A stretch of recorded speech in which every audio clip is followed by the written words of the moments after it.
ఈ మిథున రాశి వారికి సోమవారం రోజున ద్వితీయంలో గురువు సంచరిస్తున్నాడు. మీ మాటకు విలువ పెరుగుతుంది. కుటుంబంలో సంతోషకర వాతావరణం నెలకొంటుంది.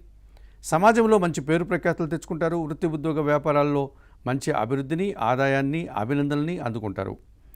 తృతీయంలో కేతువు సంచరిస్తున్నాడు. జన సహకారం బాగుంటుంది. నిరాడంబరంగానే చాలా పనులు పూర్తి చేస్తారు.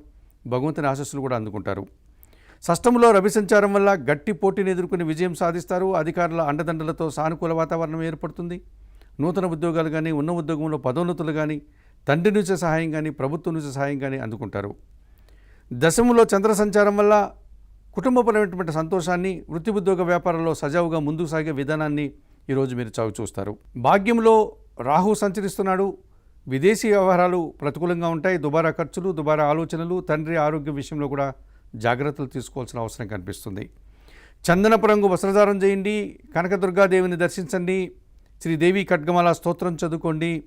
మినుములను పేదవారికి దానం చేయడం వల్ల మరింతగా మంచి ఫలితాలను అందుకోగలుగుతారు.